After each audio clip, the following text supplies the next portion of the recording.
Social मीडियावर चुकीच्या पद्धतीने फिरवल्या जात आहे। यात जरांगे पाटलाचा कुठं अवमान होईल असं वक्तव्य नाही आणि मराठा आरक्षणाला आमचा 100% पाठिंबा आहे।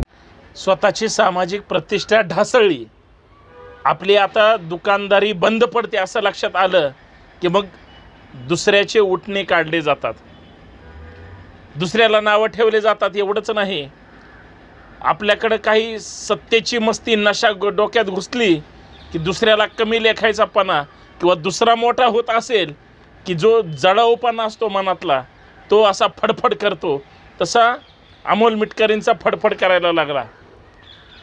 महाराष्ट्रामध्ये आजपर्यंत देशात सुद्धा इतकी लोक कुणीच जमवली नव्हती।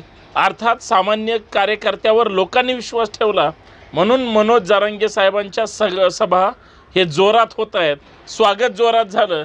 कदाचित कुणाला पटेल किंवा कुणाला पटणार नाही, परंतु ज्या पद्धतीनं समाज म्हणून मनोज जरांगेंना स्वीकारलं, महाराष्ट्रात आजपर्यंत कुठल्याही नेत्याला कुणीही स्वीकारलेलं नाही आणि 100% सर्टिफाईड करून टाकलं की होय हाच माझा नेता आहे। पण त्याच नेत्याला कुणाची तरी सुपारी घेऊन त्या ठिकाणी अमोल मिटकरींनी मनोज जरांगे पाटील एवढी भाषणं आणि साध्या भाषेमध्ये लोकांच्या मनाला स्पर्श करेल असं बोलतायत। कदाचित तुमचे आमचेच कार्यकर्ते त्यांच्यासोबत असतील तरीसुद्धा अमोल मिटकरीला तिकडं प्रश्न पडला की जरांगेंची जी काही स्क्रिप्ट कोणतरी लिहितंय ती स्क्रिप्ट कोण लिहितं याचा शोध लावला पाहिजे।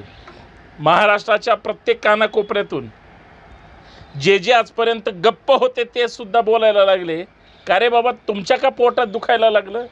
मनोज जरांगेंनी स्वतःनी हे सगळं नेतृत्व उभं केलं, कुणाकडून पैसे घेऊन नाही हा सगळा खेळ केला। तर लोकांनी विश्वास ठेवला म्हणून आता ती जी काही भूमिका मांडतात ती भूमिका महाराष्ट्राच्या हिताची असेल, मराठ्यांच्या हिताची असेल। तुमच्या का पोटात दुखते, सगळा महाराष्ट्र सडकून अमोल मिटकरीच्या अंगावर त्या ठिकाणी धावून गेला। कदाचित त्यांनाही वाटलं असेल की आता आपली काय खैर नाही, उद्या आमदारकीची टर्म संपली किंवा व्याख्यानाचं दुकान कुणाच्या जीवावर चालवायचं आहे, कुणामध्ये जाऊन चालवायचं आहे। पुरोगामी भुरका घेऊन आपण सुरुवातीला दुकानदारी केली, पण नंतर आपण आता पक्षसुद्धा एखाद्याचा फोडून आपण जातीवाद्यांच्या कळपात जाऊन बसलो असं मिटकरींना वाटत असताना भविष्यात दुकान बंद पडायला किंवा पाडायचा कोणी प्रयत्न केला तर परत मिळाली सुपारी, बोलले मिटकरी, अशी परत दुकानदारी सुरू होईल। आणि म्हणून त्या भीतीनं त्यांना माफी मागायला लावली, माफीसाठी समोर येऊन बोलावं लागलं। एवढंच नाही, माफीनामा जाहीर करून त्यांनी आपली जी काही परिस्थिती आणि शाब्दिक अवकात आहे त्यांनी दाखवण्याचा प्रयत्न केला। तुम्ही ते पाहिलं सुरुवातीला, शेवटी पूर्ण व्हिडिओ पाहून टाका, कारण मिटकरींना झुकावं लागलं, एका आमदाराला झुकावं लागलं, सत्ताधारी आमदाराला झुकावं लागलं। ही साधी गोष्ट नाही मित्रांनो, ही समाजाची ताकद आहे आणि हे एकट्या दुकट्या समाजाची ताकद नाही। आरक्षण चळवळीमध्ये जे खंबीरपणे पाठीशी असतात, तुमच्या माझ्यासारखे सुद्धा जे हा सगळा लढा पाहतायत ते सुद्धा सडकून टीका त्यांच्यावर केली म्हणून त्यांना झुकावं लागलं। हे तुमचं यश आहे मित्रांनो। जय जिजाऊ। मी आपला मित्र सहकारी संतोष शिंदे, यूट्यूबच्या या फेसबुकच्या सामाजिक विचारपीठावर आपल्या सर्वांचं मनपूर्वक हार्दिक स्वागत। विनंती एवढीच आहे की व्हिडिओ शेवटपर्यंत पहा आणि जास्तीत जास्त शेअर करा, जास्तीत जास्त सबस्क्राईब करा, बेल आयकॉन हे लाल बटन दाबायला अजिबात विसरू नका। चर्चा करतोय अमोल मिटकरींच्या माफीनाम्याची आणि त्यांनी माफी का मागितली, अमोल जरांगेंवर, मनोज जरांगे पाटलांवर ज्या पद्धतीची टीका मनोज जरांगे पाटलांची हवा आणि सगळ्यात महत्त्वाचं मनोज जरांगे काय हे महाराष्ट्राला ज्यावेळेस कळलं त्यावेळेस अमोल मिटकरींना असा मनातून पित्त खवळल्यासारखं स्क्रिप्ट मागायला लागले आणि त्यांनी माफीनामे जाहीर केलं। मला असं म्हणायचं नव्हतं, माझ्या शब्दांचा विपर्यास केला गेला। लोक येडे आहेत का? तुमची काय कोणासोबत दुश्मनी आहे का? किती अशी लोक आहेत तुम्ही की जे तुम्ही फार असे काय महाराष्ट्रामध्ये रोज उठून प्रत्येकावर टीका कोणच नाही ना. तुम्ही बोललेलं कोणी दाखवत पण नाही. तुम्ही ज्यांची स्क्रिप्ट वाचून बोलायला लागले त्या संभाजी ब्रिगेडच्या जीवावर तुम्ही जी काय उडायचं ते उडले, म्हणून तुम्हाला आमदारकी मिळाली. हा तर निर्विवाद सत्यच आहे, हे कुणीच नाकारू शकणार नाही. तुम्ही कालसुद्धा तुमच्या माफीनाम्यात सांगितलं, होय मी मराठा सेवा संघामुळं असेल किंवा संभाजी ब्रिगेडमुळं असेल त्या मुशीत तयार झालेलो आहे. मान्य करावं लागेल, करावं लागतं. माझे चांगले मित्र आहेत याचा अर्थ आम्ही बोलत नाही, याचा अर्थ ते मोठे झाले. परंतु तुम्ही जर विचारधारा आणि चळवळ सोडून, आणि ठीक आहे ना, जरांगे पाटील कुणाचेच नाहीत, ते समाजाचे आहेत, ते कुठल्या पक्षाचे संघटनेचे, त्यांचं काय असेल ते असेल, पण ते जर एक स्वतंत्र अस्तित्व त्यांनी निर्माण केलं आहे, एक चेहरा म्हणून महाराष्ट्राच्या समोर आलेत, तुमची काय जळायची गरज आहे.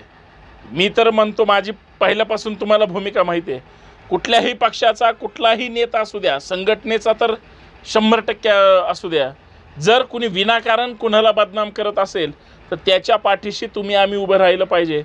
अहो ते शून्यातून कष्ट करून मोठं होणार, स्वतःचं कर्तृत्व सिद्ध करणार, कोणतरी दीड दमडीचं येणार आणि टीका करणार, याला काय अर्थ आहे. याचा अर्थ तुम्हाला जळावृत्ती तुमच्या मनात जी घुसलेली ती अत्यंत वाईट आहे. शेवटी महाराष्ट्राच्या खास करून मराठ्यांच्या ताकदीपुढं या मिटकरींना झुकावं लागलं. बाकीचे तर सगळे सडकून बोलणार. पुरोगामी परिवर्तनवादी चळवळीतली तुम्ही आम्ही माणसं आम्ही जाणीवपूर्वक बोलणार, कारण तुम्ही विचारांशी गद्दारी करून सेटलमेंट तिकडे केली. का हो, तुम्हाला एक प्रसंग आठवतो का? महाराष्ट्रातल्या प्रत्येकाला माझा प्रश्न आहे आणि त्याच्यावर मला कमेंटमध्ये तुम्ही उत्तर पण द्यायचं आहे.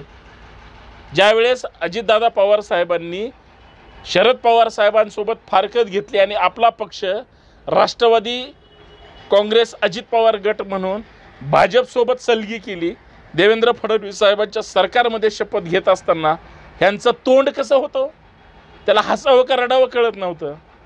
एवढंच काय, ज्या फडणवीस साहेबांच्या किंवा भाजपच्या किंवा RSSच्या विचारधारेवर अत्यंत जहरी टीका या मिटकरींनी केली आणि त्यांच्यासोबतच सेटलमेंट केली. आता मांडीला महाराष्ट्रासमोर ह्या मिटकरींचं सगळं उघडं पडलं की नाही? तुम्हाला काय वाटतं?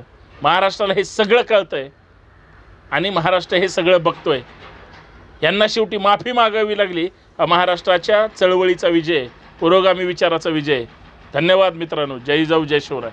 चुकीच्या वार्तांकनाद्वारे एक मेसेज माझ्याबद्दल जाणीवपूर्वक फिरवला जातोय की जरांगे पाटील यांचा स्क्रिप्ट रायटर कोण, असं अमोल मिटकरींनी म्हटलं.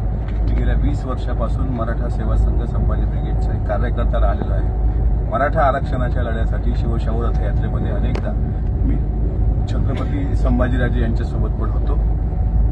उलट जरांगे पाटलाच्या सभेनंतर जी आगपाखड गुणरत्न सदावर्तेंनी केली, त्या गुणरत्न सदावर्ते नावाच्या वकिलाचा स्क्रिप्ट रायटर कोण, अशा अनुषंगानं माझं ते वक्तव्य होतं. ते सोशल मीडियावर चुकीच्या पद्धतीने फिरवलं जात आहे. यात जरांगे पाटलाचा कुठं अवमान होईल असं वक्तव्य नाही आणि मराठा आरक्षणाला आमचा 100% पाठिंबा आहे.